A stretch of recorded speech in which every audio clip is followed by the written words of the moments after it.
Local news, Fox 17 News at 6 starts right now. Thanks for joining us tonight. I'm Christian Frank. And I'm Michelle DeSelms. Police have just identified the 25-year-old man shot and killed last night after he reportedly pointed a gun at a Wyoming police officer. Fox 17's Dana Chiklis has been following this case all day. She joins us live from where it happened with the very latest data. Well, police just identified the man shot and killed yesterday as 25-year-old Sadiq Idris. He's from Sudan, though last believed to be living in Grand Rapids. And according to his autopsy, it showed that Idris died from a single gunshot wound, though police are not releasing any more information at the time. And all day we've been speaking with different witnesses here at the scene. And across the street is where they say this all happened. We're on 32nd and Eastern in the parking lot of that dollar and thrift store sign, which is now a newly established care institute. Alan Bob Sports on Division confirmed for Fox 17 that Idris stole the gun, that semi-automatic handgun, from their shop. It was around 5:25 yesterday, and I spoke with managers there earlier who say Idris was looking at that semi-automatic gun when he allegedly ran out the door with it, taking off on a bicycle. Then it was a police canine who found the abandoned bike, and then around 7:15 yesterday evening, Wyoming police responded to a 911 call about a man who appeared to be armed. And when an officer found Idris walking here along 32nd Street, he got out of his patrol car, and police say Idris pulled the stolen handgun out of his pocket, pointing it at that cop. So that's when the officer shot and killed the man, they say, in self-defense. Earlier, we were also speaking with a man filming all of this just after it happened. Here's a look at one of his Facebook Live videos he shared yesterday.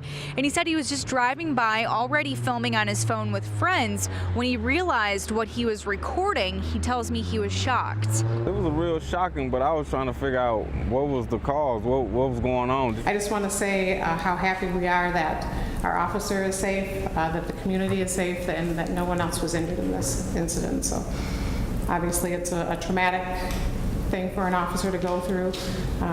We're supporting him at this time, following all of our procedures and protocol, but we are definitely surrounding our officer right now. I'm very glad that he's safe, and again, that the public was not in any harm. We're told that this officer had 5 years policing experience out of state. He had been working with Wyoming PD for less than a year. He is on paid administrative leave tonight while the Kent County Sheriff's Department is picking up and heading this investigation.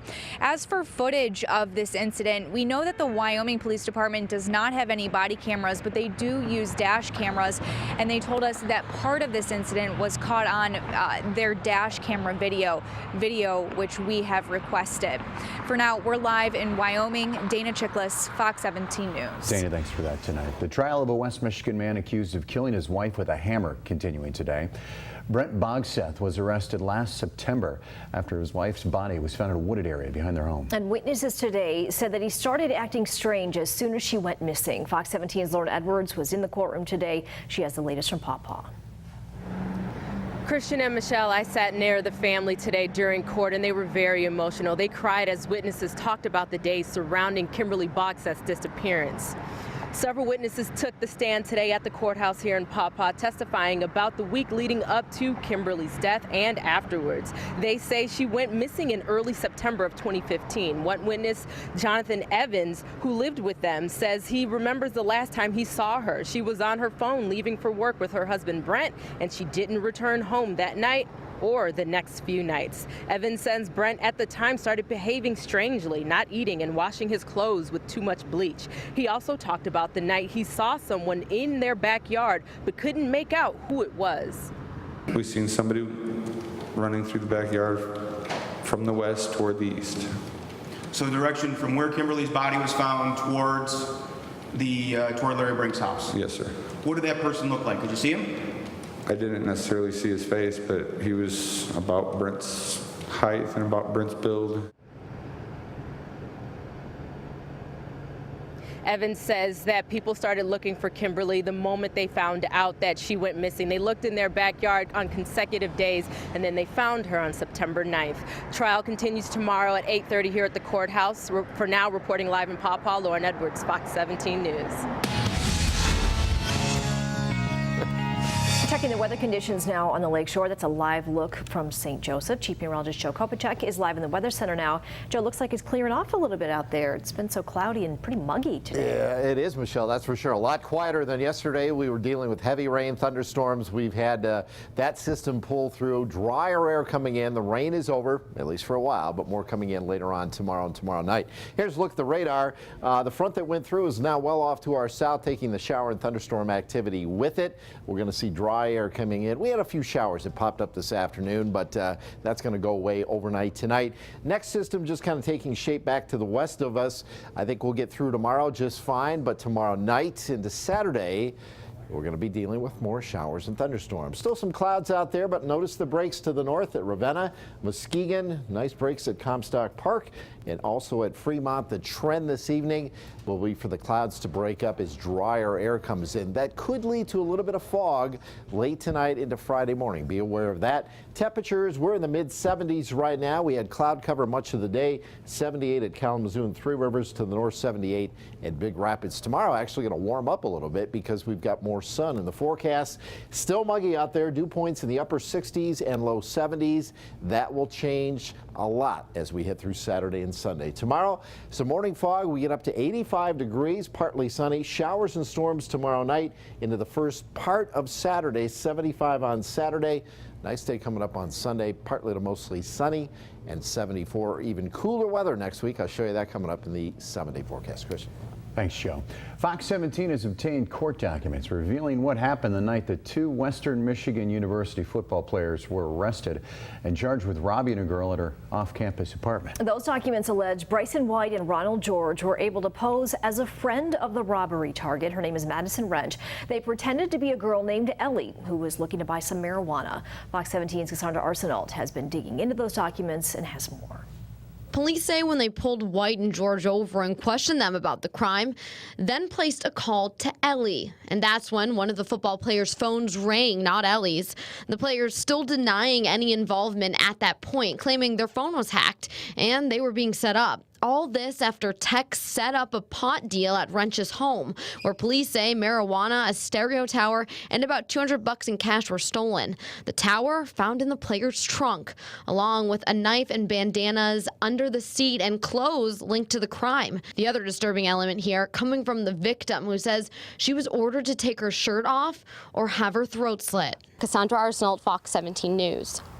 A candlelight vigil will be held for the mother who was allegedly killed by her ex-boyfriend over the weekend. According to organizers, friends and family will honor Barbara Daly at 8 o'clock at Hackley Park in Muskegon. Daly died at the hospital after being found with head trauma and cuts to her throat Sunday night. Joshua Salyers, her ex-boyfriend, has been charged with murder. A visitation and memorial service set for tomorrow at Fellowship Church on Apple Avenue. Daly leaves behind 3 children. We've learned the name of the man who was killed in a crash yesterday on I-94 in Pawpaw. 38-year-old Ryan Kramer was pronounced dead at the scene. Michigan State Police say Kramer was driving a van in the westbound lanes before crossing the median, hitting a semi head-on. The driver of the semi was taken to the hospital. Still no word on what led to Kramer losing control. A little girl is dead tonight after being electrocuted by a low-hanging power line while she was playing outside. This happened on Detroit's west side. Police say the 12-year-old was playing in her backyard with a friend. Fox 2 reports that neighbors say they knew something was wrong when they smelled burning hair. According to a person who lives nearby, that line has been down for months.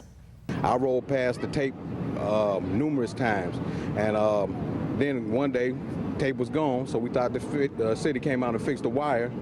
But now we found out that they didn't, because now a little girl done lost her life.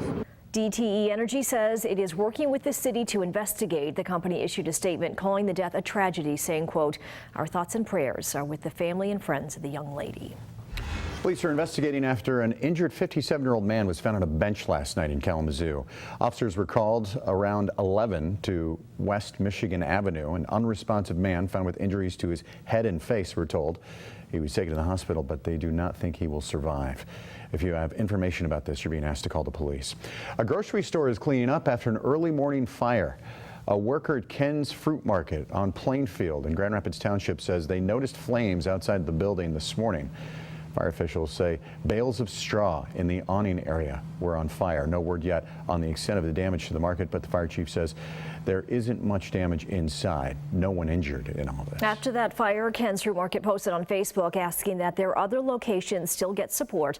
They say they have moved all of their mums to their other 2 locations, so you can get them there. Those locations are on Eastern Avenue and 28th Street Southwest. Now, also damaged in that fire, a resale shop that was right next door to Ken's Fruit Market. Officials say all the donated items from Africa's Child were damaged by smoke and water, and that makes them unsellable. The shop is now holding a benefit on Saturday from 10 to 2. They're asking for new donations to supply the shop.